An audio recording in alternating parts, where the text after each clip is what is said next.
Okay, finally we are live. We are live on YouTube and we are live on Swapcat platform.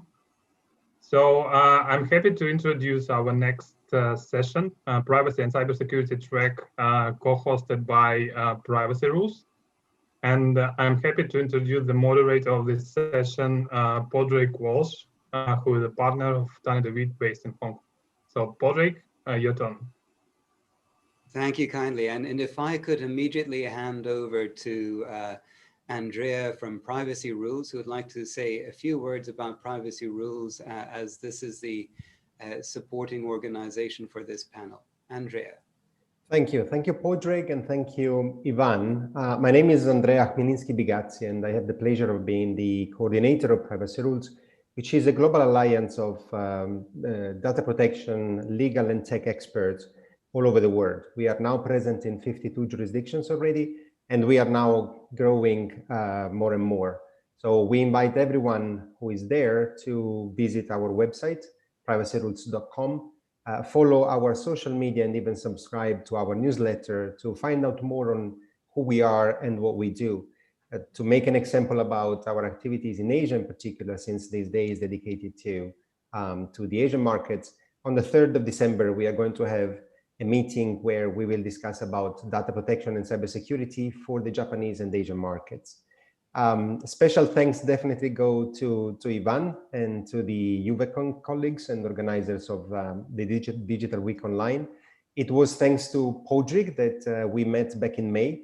It was a first get to know each other, and now we are very pleased to organize the cybersecurity and data protection tracks for the entire 3 days, today, tomorrow, and the day after.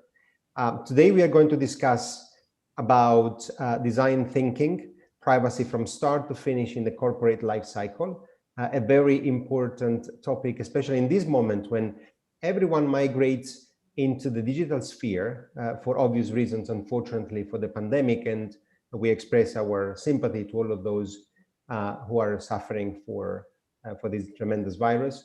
But now that our lives are all online, thinking about how to design privacy in the outset, it's particularly important. Tomorrow, for the European, African, Middle Eastern markets, we will be discussing about a recent important decision of the European Court of Justice that invalidated the EU-US Privacy Shield that was creating a framework, had created a framework for international data transfers into these important geographical areas. And on Friday, with our Americas colleagues, we are going to discuss about artificial intelligence, innovation, and privacy. I don't want to take much of your time because the reality is that the show today is of our members, of our speakers here. Some of them belong to Privacy Rules. I'm very pleased for that.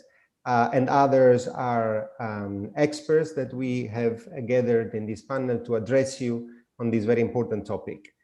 For their presentation, I would pass it to Podrick. I thank very much everyone there, and I invite again to visit our platforms. Thank you very much. Thank you, Ivan. Thank you all. Thank you, Podrick. Thank you, Andrea. As I think back to when I started advising startups at the advent of the technology of the startup scene in Hong Kong, maybe 8 to 10 years ago, the thought that I would highlight personal data protection and privacy as a cardinal principle to businesses that young at that stage, well, it would have been an unusual and an idealistic view. As I speak to you today, so much has changed. And if you ask what has changed and why those priorities have changed, you can look at a change in society around us, primarily, where there's much more data that is being used, processed, and transferred in a variety of ways.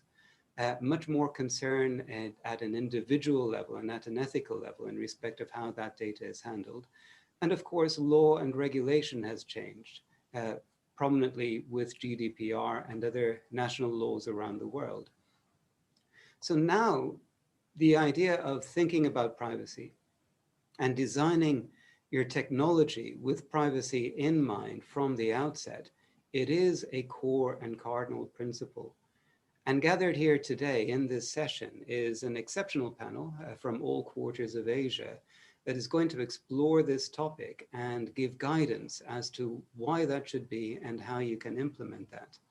So first, I might introduce the speakers on the panel and ask them to say a brief few words, maybe no longer than a longer tweet, in terms of explaining who they are and what their area of focus is. If I can move from south to north in the geography and start with Australia, Kelly.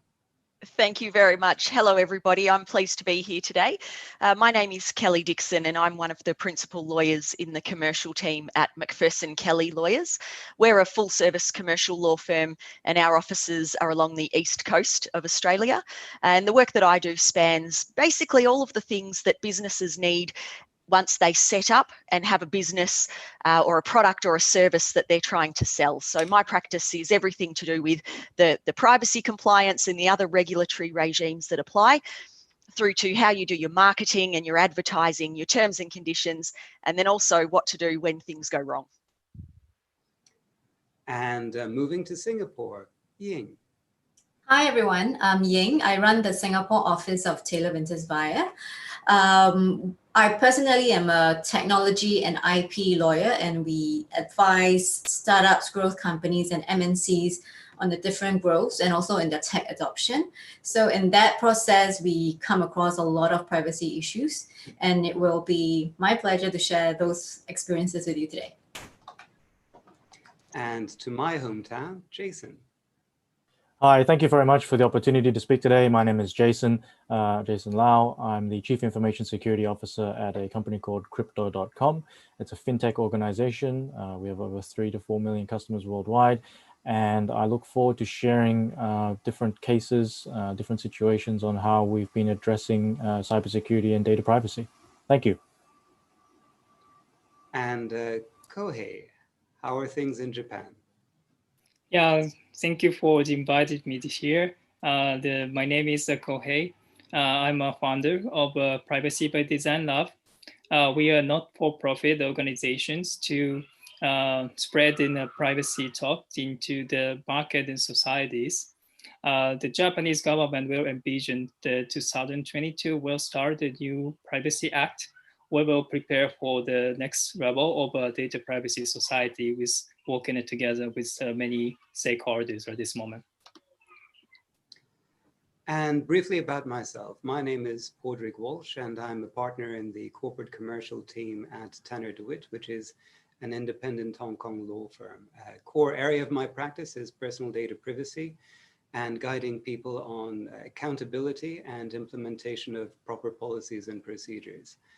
I also, for my sins, chair the Training and Know-How Committee of Privacy Rules. Now, moving into the panel and to our questions. Kohei, if I could start with you. What is privacy by design? Assume you're speaking to a person who knows nothing of this. How would you explain it in a simple and straightforward way? Sure. Thank you for the questions. The privacy by design is the concept from the framework from the 2009. It was been promoted from the Anne Kadukian. She's a former information commissioner in Ontario. But this moment has been a more comprehensive concept, not just for the lawyers, the engineers. It's coming from the business process. If you are organizing a business, you need to understand this concept. Also, you need to apply those principles to your business model. So that's all the company needs to understand this concept. They also try to implement these things, not just the concept. So it's a time to discuss about these topics. I think that's actually a very interesting and important point to underline.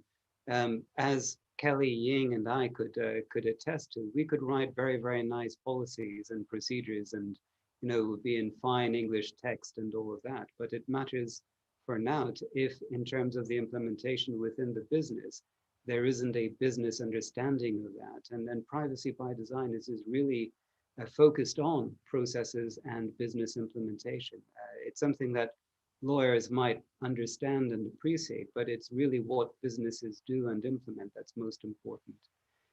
Jason, if I could ask a question of you, because you have a a very interesting and impeccable career track record, both with large organization and then a younger organization. But if I was to connect Microsoft with Crypto.com, I guess the connection would be is that for both organizations, they have placed privacy as a cardinal and core principle.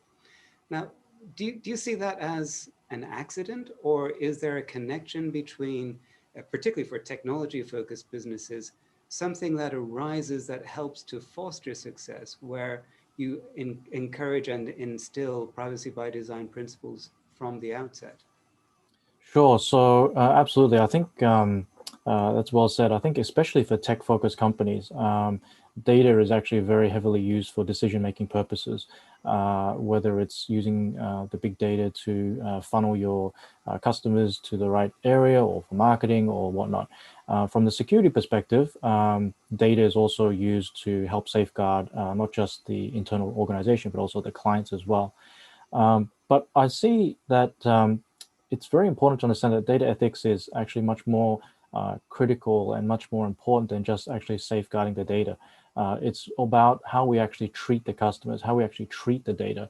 From a data ethics perspective, are we respectful, transparent, and also fair with how we are dealing with our customers? So this is something that is a growing trend, data ethics, and I think we also need to make sure that we provide people with the ability to modify and make sure that we comply with their rights on what they want to do with their data as well. I think there was a recent study that said that companies who actually invest in data privacy are actually getting around 3 times the ROI on the actual original investment. So more and more companies are actually using privacy as a core pillar.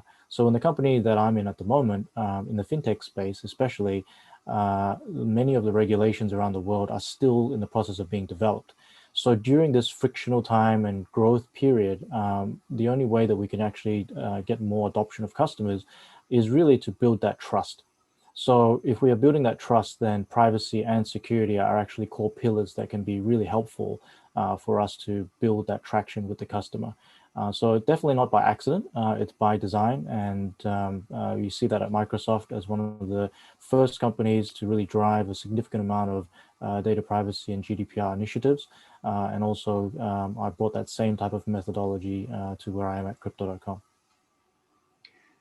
Just to actually trace on that, I mean, if you look at the, I mean, is it one of these situations where size actually matters? Was the approach different in terms of Microsoft, or was it than it was when you were starting with Crypto.com, or was it simply that it's a question of the buy-in from whoever are the key stakeholders in the business, and so long as that is there, then the size doesn't matter? Yeah, so I think buy-in at Microsoft was all the way up to the top. So Satya really at Microsoft was pushing this from day one before GDPR was even out. So same thing when I joined the company that I'm at the moment. I made sure that I joined an organization where the CEO had buy-in on the importance of cybersecurity and privacy. But at the end of the day, even if you have the buy-in, you still need to have the right type of strategy for security and privacy. But it really does start with having buy-in from the top. Ying, as I know in terms of the work that we've done together, that you have a similar practice profile to myself, though I would be a mere shadow, I am sure. No. One of the things that occurs to me is that you probably speak to businesses at a similar stage that I do, in terms of, you might be one of the first lawyers that businesses speak to as they're going on their journey. Firstly, in your experience, just as a reality or a sanity check, to what extent does privacy come up in those conversations? And to what extent do you think that priorities are evolving, or do you encourage people to look at privacy as a priority? How do you approach that issue and that conversation? I think the key is to realize and recognize that privacy is very much a commercial issue. Just like how Jason has mentioned, right? That companies that focuses on privacy that can build trust, the ROI seems to be a lot higher. I think that's the key to persuading our clients that you need to pay attention to this issue, particularly for clients who are service providers to financial institutions or public health institutions. Because in my experience, at least, I have seen extremely onerous clauses in those agreements. And sometimes in the haste to close the transactions, clients don't really understand the impact of this need. Or basically they don't understand what the FIs are asking for in a way until they get into it, and then they're like, oh, I didn't realize we're supposed to provide for so many things. Because I think a lot of times when there are warranties and indemnities, nobody really understood the full implications of it. And it's very important to understand that right from the beginning and price that into their fees to their clients. So how I normally would approach this issue is to ask them from a business perspective, when they're fulfilling their obligations, do they understand what the FIs and the institutional clients are really asking for? Because a lot of things can be encapsulated in a very vague clause. I mean, we are lawyers, so we know that the more vague a clause is, the bigger the liabilities are, right? So, so I think that's the key, number one. And number two, talking about building consumer trust, especially for clients who are consumer facing, I think it's increasingly a tool, privacy by design at least, especially in Singapore's context, because our baseline mandatory standards are not that high. I think it's deliberate. So companies that want to go above and show people that, hey, you can trust me, they would really have to put in a bit more effort. Right, and I think privacy by design can also go to mitigating fines. Quite an interesting case study would be GrabCar. Recently, they've decided that because they've been fined a few times by the PDPC for certain breaches, and they announced that they will plan to adopt some privacy by design elements in order as a remedial action. Right, and I think these are important steps. And I think that for clients, regardless of whether they're startup or growth, regardless of whether their clients are consumers or whether they are institutions, they need to start viewing privacy as a commercial consideration. Yeah, so that's how I would normally work that in. It's not just a legal thing. No, actually, with founders in particular, you have to speak in business terms to them, because those are the terms that they actually understand. That's what they're focusing on in terms of driving things forward. And just to draw from that, I mean, you can see that one of the things I say to founders in the early days is that they need to organize their business and manage their business with a view that if they're driving towards a trade sale or an exit, then they have to make themselves saleable. And that's not going to happen if they're selling out to a mature business that has certain expectations in respect of standards. So it makes an awful lot of sense. But one other thing, and this is something that maybe Kelly, you would be able to expand on. Ying mentioned there, some fines that were imposed on Grab and also some of the adverse publicity on it. So if you think about what I call the so what question, you have all these privacy rules and all of that, and here you are being a stressed out manager of a business. Why should you bother with these pesky rules? And so what if you don't comply? What is the consequence in Australia? Do you get slaps on the wrist or bad press? Or what is the answer to this so what question? Yeah, thanks. I think that the answer is that it's both.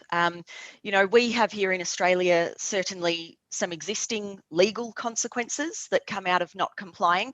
But as we've already heard, even just at the start of the session today, there are definitely reputational consequences that come out of this as well. So in Australia, the starting position for us is that a company generally only needs to start to comply with our privacy laws when their turnover reaches 3 million Australian dollars. Now, that's not the case if it is a business that is trading in people's personal data, or if it's a business that is collecting health information. But I think that that's an interesting tension for businesses, because on the one hand, so many resources and so much effort is put into actually getting the business up and running. you know, and all of the other things that need to be done with that. So I think in a sense, sometimes some businesses think, oh, I'll think about privacy down the track a little bit later on. And for a stock standard business in Australia, that's a very valid decision to make if it's not health information and those sorts of things. So from that perspective, you know, if you're not dealing with privacy issues at the beginning and at least thinking about where you might need to end up, there will need to be a game of catch up later on to change the processes and procedures that you've already embedded into your particular system. Here in Australia, I think a little bit like Singapore as well, our penalty regime is relatively low, and certainly compared to GDPR, ours is a very, very low penalty there. So at the moment, from a legal perspective, if there has been an interference with an individual's privacy, the maximum penalty, worst case scenario, is 2.1 million Australian dollars. So when you do compare that to GDPR levels of fines, it's not very big. However, in Australia, there are certainly moves on foot at the moment to increase those penalties. And that will be at some point increasing from 2.1 million to the greater of 10 million Australian dollars, 3 times the benefit that has been received from being involved in the contravention, or if that can't be worked out, 10% of turnover. So we are taking some significant steps in this area in relation to fines, but we're still not at GDPR levels yet by any means. There is also a proposal coming for Australia for our Privacy Commissioner to be able to issue infringement notices. And those infringement notices would operate like a parking fine for relatively low-level breaches of privacy laws, and they would be typically around the $60,000 mark, Australian dollars. So they're the types of penalties that we're seeing from the legal perspective. But I think on the bad press side of things, I think that there's no doubt that having no privacy practices or bad privacy practices or sloppy practices is a real reputational risk. And we've heard about the ROI, you know, and that investment that privacy really is involved with. But I think our experience here in Australia as well is that people are now starting to become more aware of what their rights are, or what they think their rights are in relation to privacy as well. So there is this greater awareness, and we do know that people are very prepared to trade their personal information for some benefit. You know, they want goods, they want services, they want convenience. But as part of that trade-off, we are seeing people question what is being done with their information, where is it ending up, who has access to it. And so I think that ultimately, we want our clients and our customers to be advocates for our businesses and for the products and services that we provide. And so adopting practices and procedures that make giving consent easy and clear, and having that transparency about what is going to happen with data, just sets you up to look like a more responsible, you know, a better organisation to deal with. And I think that that engenders the public confidence. And trust, to use a word that I thought that I remember from Jason's previous answer. It's such an important thing here. It's curious, you know, these turnover related fines, they're gaining traction in different parts of the world. That's one of the proposals that's coming through here in Hong Kong also. Now, you know, one of the things that Kelly mentioned just there, Jason, was a situation where you know, you had a threshold above which businesses in Australia and most of the economy would then need to start worrying about, you know, privacy issues. But below that, the laws didn't quite kick in. That's almost like an incentive to blazing ahead, blazing a trail, and then at a particular point in time, circling back and trying to fill in the potholes. So if you were to take that into, say, a real life example, and you're from the financial services sector, so assume for a moment that you didn't do anything about privacy, either in terms of design features and so forth, and you then get an opportunity, a lead into a financial institution, offered to present for a POC, for a proof of concept with them. But of course, financial institution regulated, they're going to have particular requirements. What are the stumbling blocks there? I mean, what would you need to do, and is it possible to do from a technical point of view to actually get yourself ship shape at that stage? Well, if it's a rush to do a proof of concept, then major technical issue would be very difficult to pass any detailed financial regulatory assessments in such a short period of time. So assuming this was a really fast type of thing that you needed to do, I think they also need to keep in mind that privacy and cybersecurity often go hand in hand. So you need to make sure that your cybersecurity controls are in place to actually support those privacy initiatives that you want to do. So as the previous speakers mentioned, you can have your privacy notices and policies, etc. But at the end of the day, privacy really is a practical type of implementation. So let's say, for example, going back to your original question, if you needed to do a presentation for a financial regulator or a fintech company to get more funding or whatever, I guess from a practical perspective, it's not going to be something you can quickly and easily do to get industry certifications like ISO. So what you would probably want to do is maybe do a security impact assessment and a privacy impact assessment. Then you would identify the risks. So use a risk-based approach, and this would help you to at least prove to your people or your audience that you understand where your gaps are. So if you can show them where your gaps are, then the next thing that you probably want to do is show them a remediation plan and a strategy. So at least they know that you're serious about privacy, that they know you're serious about security. So if you can show that, then again, it demonstrates that you're really trying to build that level of maturity with privacy in your organization. Again, in such a short period of time, you don't really have that many options, but this is one option from a practical perspective at the ground level. There's a lot of common sense in that, because if you look at the principles that are at the root of everything to do with privacy, if you show a commitment to those principles, I think, and you're transparent about it, particularly if there's a difference in terms of the maturity of the businesses in that conversation, there's more of a willingness and a preparedness to engage and to be able to work together in that particular vein to try and bring standards up to scratch. I think the other point that I think is worthwhile making is that inevitably for any growing business, they're going to be interacting with larger businesses, either as customers or in whatever form, in whatever guise. And increasingly, information security, cybersecurity, data privacy, these are things that will be formally assessed as part of the procurement process. This is something we experienced recently, just going through a panel appointment process with a financial institution here in Hong Kong, where they required it of us as a law firm. And thankfully, our standards are pretty good, but you can be sure that happens right across the industry. Mm-hmm. Kohei, if I could ask you, in your introduction, you mentioned that you are the founder of Privacy by Rules Lab. So you should be our star guest, given the topic of the day for us. How have you found the reception to your message in Japan?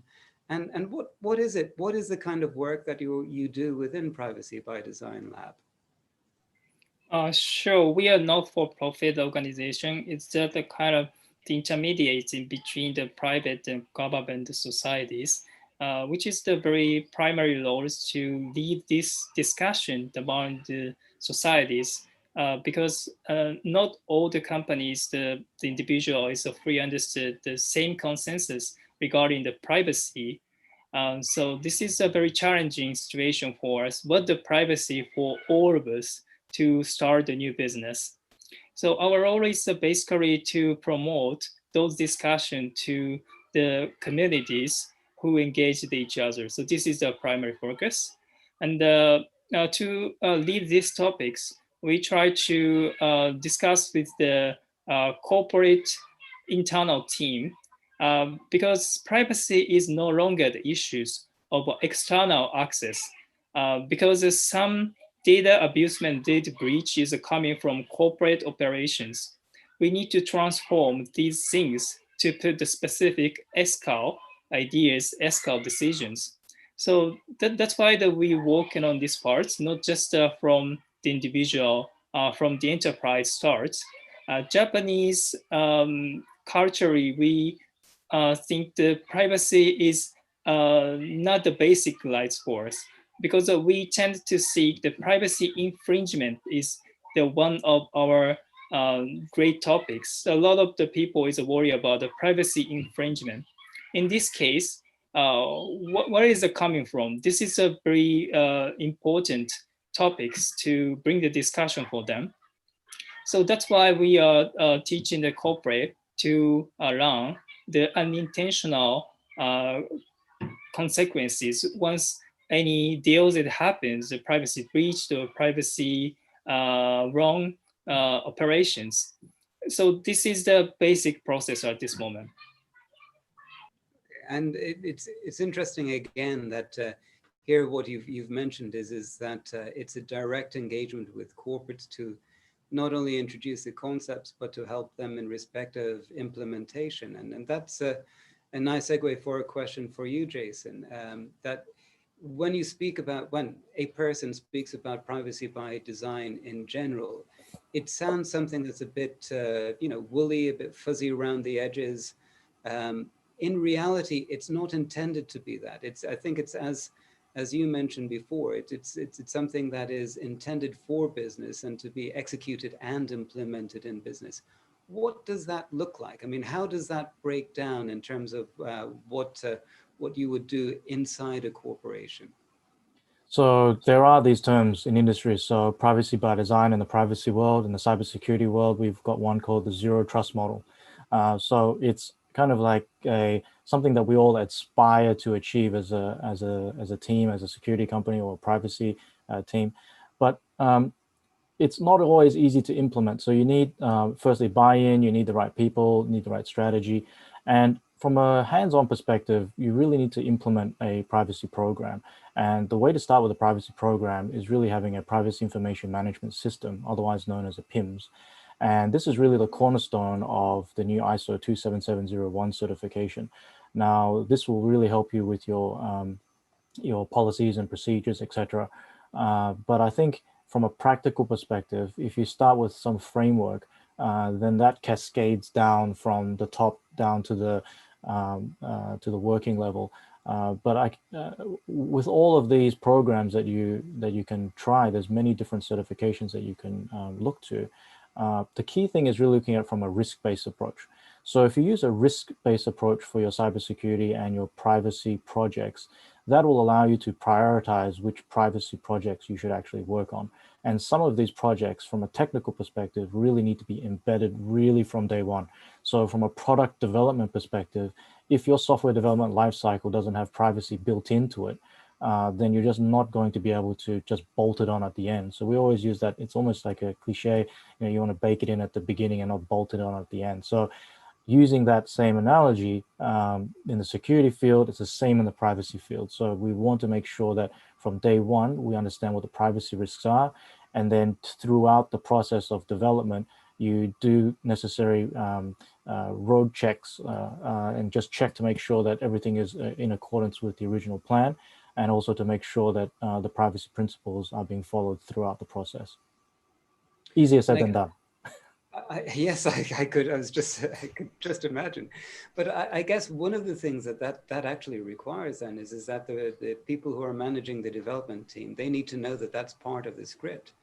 And, part of the program would be the communication and the training and the support throughout, so that it's not something that is written down and put on the top shelf. So that would form part of a privacy management program also.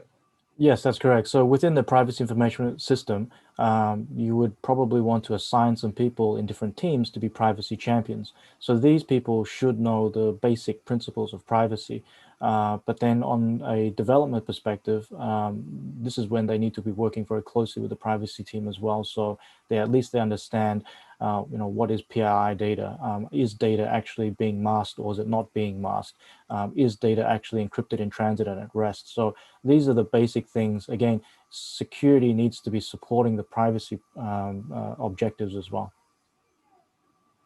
So, Kelly, at the start, I briefly mentioned to GDPR as being an impetus in respect of greater adoption, or the requirement to consider privacy by design in respect of a regulatory framework. Would you say that the regulators in Australia have been inspired and are speaking more and more about this concept and trying to either encourage or require businesses in Australia to follow suit? I think absolutely. I think that the Australian regulators have taken some inspiration and have watched with interest the implementation of GDPR in Europe. But Australia did stop short of adopting GDPR wholesale. So our regime still, I think, lags behind, definitely in relation to some of those concepts. But, I think our regulators are all talking more with each other, and that certainly the movement for us here in Australia is on a trajectory towards GDPR type regulation. We're still a way off from that yet, but the increases to our penalties and some of the other changes that have been occurring recently and are slated to occur as well for us are leading us that way a little bit more. So I think we'll get to something like that eventually. But I think that no doubt, the issue of greater penalties does operate as a stick for businesses. And I think that there has been some cases here in Australia where, with the lower penalties, or the absence of a penalty, or some of the difficulties that individuals can have in trying to progress their privacy rights, there has to be some changes and some greater penalties so that these types of issues aren't seen as just a cost of doing business. They have to have some sort of weight behind them to actually encourage change and to do those sorts of things. In relation to the way that our regime is set up, it always has been by design, and the principles that Australian businesses and those businesses that are doing business in Australia need to follow are based on reasonableness and scalability. So, one of the things that, of course, businesses need to look at is what's their size, what is the nature of their business, what is the type of information they're collecting, who are they sharing it with, how broadly is that occurring, and what are the consequences and risks if that information falls into the wrong hands or is somehow compromised. So, I think that here at the moment in Australia, we have a lot more leeway in the ability for businesses to be able to determine what their compliance steps will be, as opposed to what seems to be a far more strict and prescriptive regime like the GDPR. But I think that ultimately we will more closely approximate that. I think that certainly when I'm very generally talking about privacy to businesses, I think GDPR is up here and Australia is down here. It's a little bit further away, but over the next few years, we will be getting a little bit closer that way. And I think that one thing that is quite interesting for us is that with some of the changes that have been proposed to our privacy regime, particularly around a right of erasure, which is something that we don't currently have, and with some very significant changes to the way that you can go about getting consent, I think that there's some suggestion that perhaps even those will go a little bit further than what the GDPR can generally ask of businesses as well. So I think that a really critical thing for our audience in relation to this is that I think that, when a business is starting out and looking to develop some really streamlined practices to actually get the business up and running and finally launched, GDPR is definitely considered to be the gold standard and the highest and the best sort of regulation and protection for businesses. That it is also still the case that most countries also have very particular local nuances and peculiarities. So, I would encourage everybody who's viewing and listening that, if there is going to be an approach in terms of adopting GDPR, you still do need to look at the particular local laws in the countries that your business is dealing in, because it isn't going to be a one size fits all, and there will need to be local tweaks made. I guess another way of putting it is that if you look at data as something that makes money when it moves and comes into different jurisdictions, it usually moves and has certain bells attached to it. So being mindful of the fact that you're compliant in one location doesn't necessarily mean that you are. You also mentioned, Kelly, and this is something that will link to a question for you, Ying, that regulators are talking to each other. And I'm reminded of last year that the Privacy Commissioner in Hong Kong and the authority in Singapore, they jointly promoted a project around data ethics, of which privacy by design is one of the elements, but not necessarily the only. An ethical approach to designing technology is also one of the core features of that. That was one instance of collaboration. But when I've looked at Singapore, I've noticed a different approach, a more balanced approach in terms of, say, the equivalent approach in GDPR, where there seems to be, not only an informal way, but an actual articulation of the value of keeping some aspects of data free for innovation, for things like maintaining prominence as a data center hub, fostering innovation through the use of data, and making sure that helps and supports the Singapore economy. Is there a tension between that and between that? How could you comment on how the Singapore authorities have been balancing those two constraints, a desire for privacy and how that should be embedded into design features on the one hand, and then on the other, the desire for innovation and support to the innovation economy of Singapore? If you ask me, my personal view is that it is weight more towards the innovation part of things and less on the privacy concerns per se. But having said that, very similar to Australia, I think we are taking quite a lot of steps to increase the protection of data.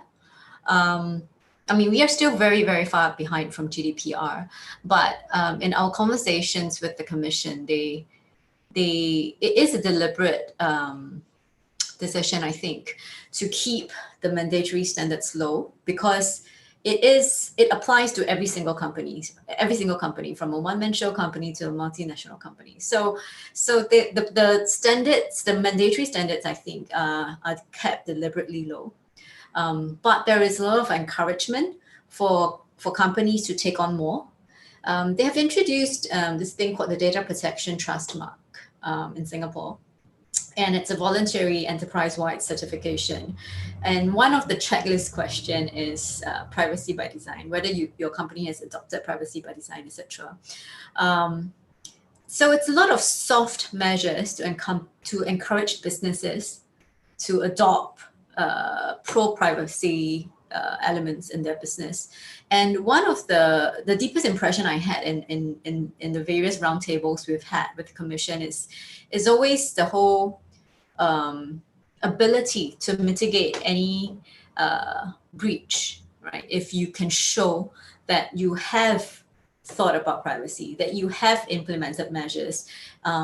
And very often these would be obviously privacy by design, because different measures will apply, right, for different businesses.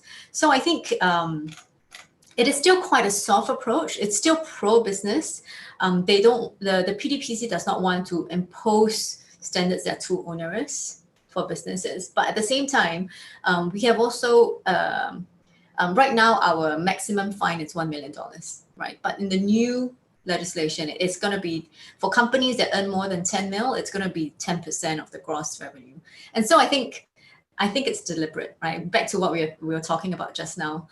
Companies that are bigger will have more ability to do more, so they should do more. So I think that's the stance that the PwC is taking now. Free market approach, yes, it's largely free market, even with the certification. The take-up rate is not high. It's like 35 organizations so far with the certification. And people like Microsoft are not there. The idea is just to encourage, I think, more of the mid-sized companies to do more, because the trust is that the bigger companies will naturally already have done more. And even now we have DPO as a service being peddled around in Singapore. There are companies offering that, so it is a free market. Yeah. So I think that is the approach the PwC has taken. Even though we are like Australia, we're trying to move a little bit closer to GDPR, but it's still quite slow. Yeah. Actually, well, I guess the cultural influences in Asia in respect of privacy in general are different to the cultural influences that are driving things in the EU. And that's probably one of the reasons why there is difference, or there may be even a selective approach to moving in a particular trend, but not necessarily following all of the steps or all of the measures that are adopted elsewhere. And it's curious you mentioned that, Ying, but one of the hallmarks of our immediately preceding Privacy Commissioner, there's just been a change in the guard here in Hong Kong, was more of an interest and focus on collaboration with industry. So not being a distant regulator that was there to, beat you with a stick and enforce things, but more by working on, particularly in core industry sectors, developing programs, guidance, engaging with people in those sectors, and trying to encourage good practices more by showing the positive benefits rather than stressing the penalties and punishments that might arise. And a lot of that was targeted towards senior management and getting senior management to have that buy-in. And Kohei, I think this might link into something that is something that you are driving also in Japan. What would you expect in respect of privacy by design, or just privacy features and privacy management programs? What would you expect in respect of a data protection officer, a chief information security officer, levels of senior management and rank and file? Because you would want different levels of, there are obviously going to be different reactions to this message according to who you speak to within an organization. How do you go about that in terms of the engagement that you have and the promotion that you engage with corporations in Japan? Yeah, in terms of the Japanese situations, we are not digitalized everything the law. It's in the first steps, we try to transform to the digital societies. But for the next, we need to be serious with the data privacy, because it's a basic human rights of every person. Of course, it's for your consumers. It's no longer the privacy. It's just a kind of the communication, the relationship with the customer to the enterprises. So that's why all the corporation needs to put the specific law who is in charge of these privacy protections. If the customer requires a specific access to your service with their own data, those responsibilities need to take in actions. Otherwise, your customer relationship is no longer happen. So this is one big issues. I'm thinking that those kind of the rule is a core principle, the core strategy to get the customer relationship. This is why the privacy responsibility is a pretty important situations. In Europe, it's called the DPO. In America, is CPO. But I think we need to customize the law in each countries, because the market conditions are different. In the US is a kind of the forerunners, but Europe is a basic rights. But the Japan is a more kind of a community based. It's a kind of like a Japanese, the consumers tended to believe the trust first. Without the trust, we are not buying any products from the enterprise or services. So this is a very important. So those role is not just a one role, it's just a core principle of the companies that I want to address in your questions. Very good, very good. And Jason, as we're drawing closer to a close in respect of this particular session, if I could ask you, you mentioned briefly earlier, you referred to a particular certification and standard. At what time in the life cycle of a business is it relevant to think about a certification or a standard that may be appropriate to firstly help you to achieve a greater effectiveness in the programs that you're implementing, but also secondly, just to show to the world that this is an important thing for you, and what kind of certifications are out there that you know, that businesses could consider?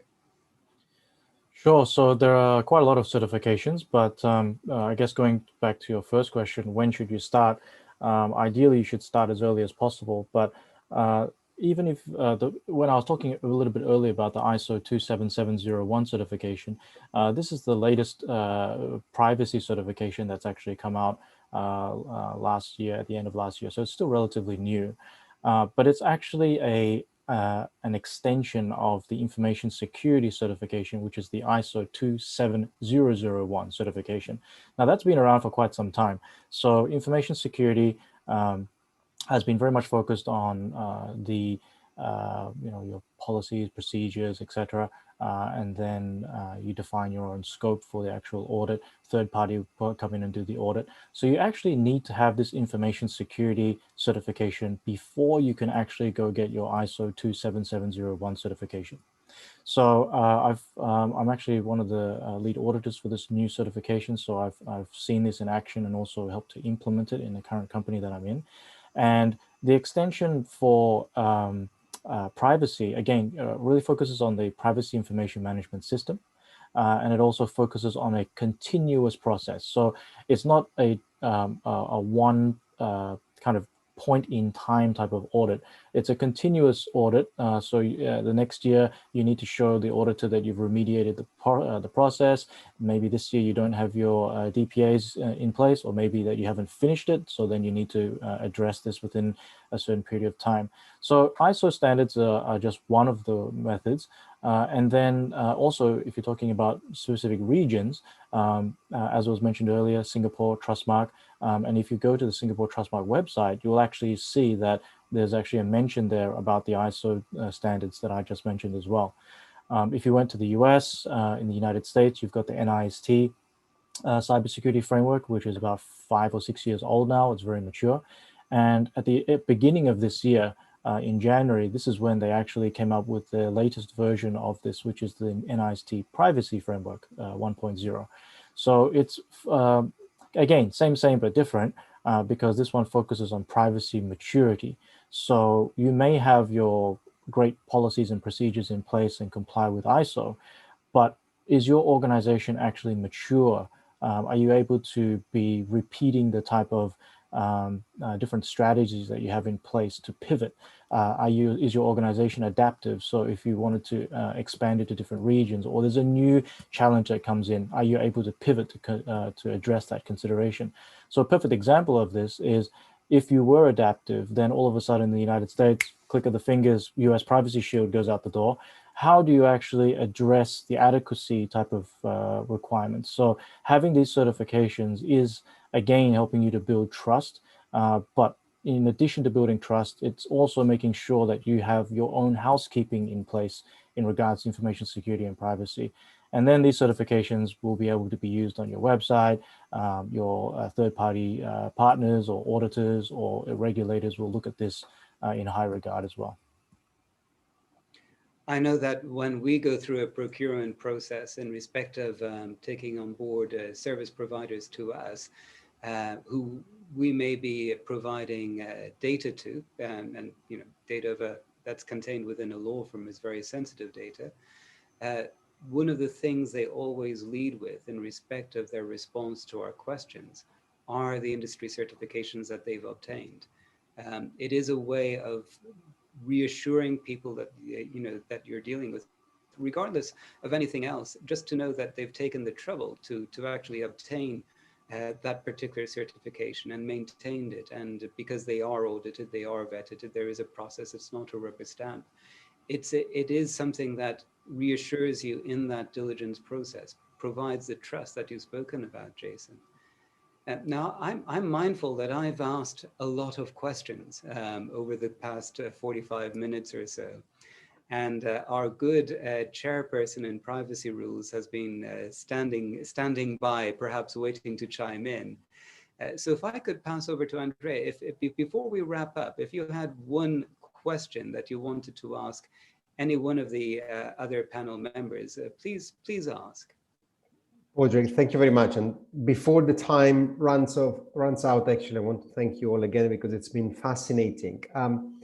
It's difficult actually to have only one question because all your points actually, suscitated a lot of many different questions. One question that I might have though is, many of you has mentioned that, especially small businesses think about privacy only after in the way. Have you ever experienced any situation where one of your clients or one of the companies you have advised or worked for actually couldn't cope with, aligning its policies and strategies to privacy anymore? That it was too late because technology evolves so fast and the business becomes so complicated that maybe there's no time anymore. So maybe it's better to think to privacy by design, no matter how small you are. This is just for first impression from all of you. Thank you. If I could maybe just lead briefly in terms of response from that. I remember one particular occasion where we were advising on what was intended to be a trade sale. This was briefly mentioned before in respect of it was a data-rich company, of which a good chunk of the data was personal data. And it was quite clear from the due diligence that very little had been thought about in respect of how personal data was handled within the organization. And the client that we were representing was a mature business and had systems, protocols in place. The consequence of those issues meant that it was a serious issue in respect of that particular acquisition, and the acquisition didn't proceed because there wasn't a solution. The solution would have involved going through the personal data that was involved, identifying the data subjects, and going back and getting specific consents, because it had gone past the point within Hong Kong where you could simply inform people and that was sufficient. Consent would have been needed.